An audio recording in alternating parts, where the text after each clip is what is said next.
This is another one you'll want to throw a pair of headphones on before we dive into this interview lavalier microphone kit made by MXL. What's going on, everybody? My name is Tomas, and before we get into the unboxing and test of the MXL 355K kit, I want to let you know that I will be utilizing the microphones to do the voiceover for this video. It doesn't make any sense to do voiceover using a different microphone when you came to hear the sound for this kit. So I will put little signifiers on which lavalier mic is being used in the corners, so you'll see those here. This side will be one of the lavs, and this side, so there'll be a little annotation so you can hear the difference between the two microphones and make the decision on which would be the best for you. The one thing is that this comes as a kit, so you get both. I wanted to give you some samples of audio in a controlled environment like this, so I'll also jump outside and give you some samples of how it is when you're walking around with this kit attached to a portable recorder, for example.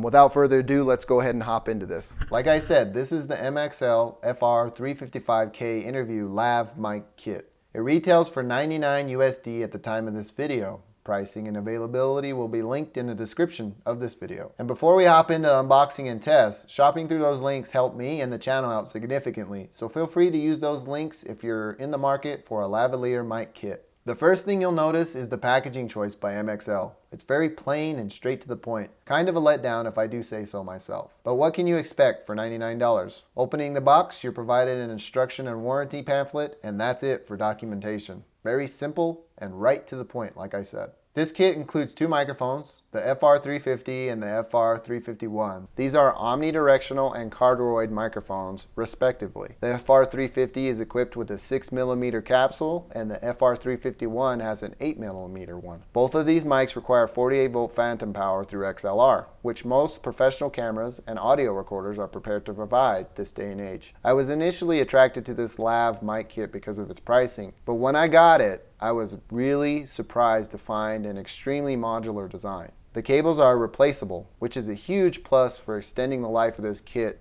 to many years. MXL recommends Mogami brand cables if you ever decide or need to replace any of the cables in this kit. Finally, you're provided two mic clips and windscreens. With that, the packaging is not stellar, but again, you get a lot for what you pay. I'm going to give some of my thoughts on these microphones before I jump into some samples on how they perform outside.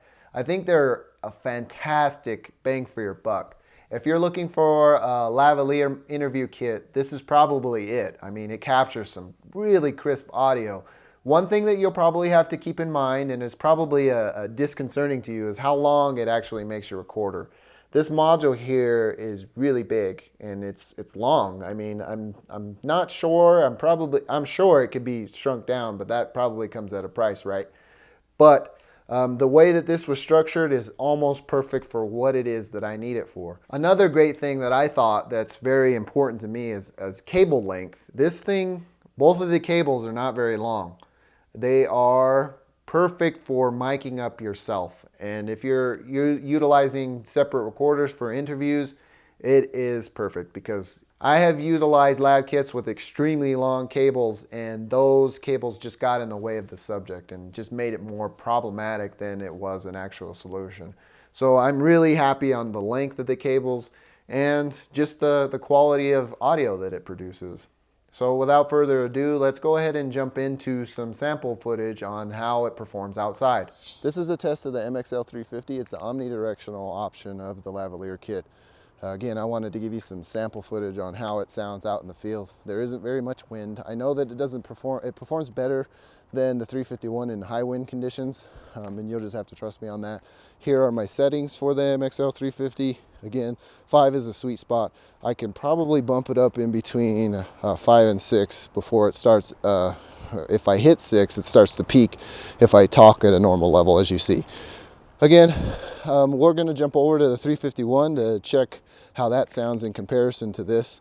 Again, this is the MXL 350 omnidirectional lavalier microphone that comes in the MXL 355K kit. All right, as promised, this is the MXL 351 in the lavalier kit. So I wanted to give some example sounds or footage of how this microphone performs outside in comparison to the 350. I'll take a look at my settings. As you can see, the settings, I found that the sweet spot is about 5 on the input level. If I bump it any higher than that, the decibels end up peaking. Again, I have a limiter set on the H5, which is a great feature of this recorder.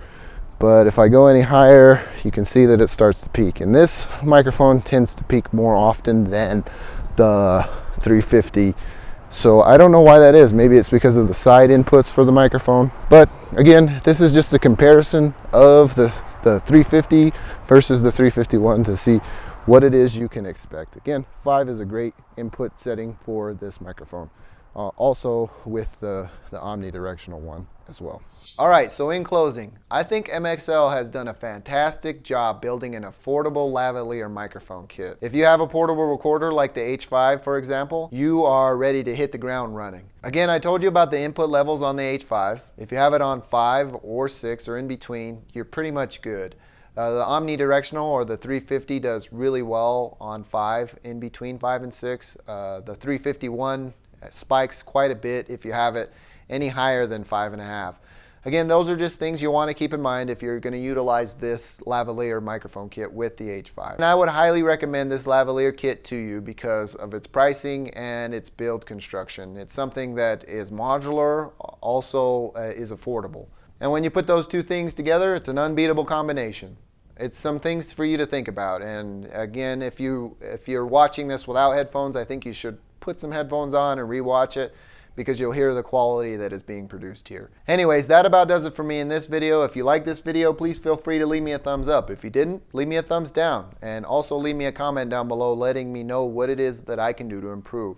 Also, feel free to check out my channel and some of my other works. If you like those videos and you like what you've seen on my channel, please feel free to subscribe.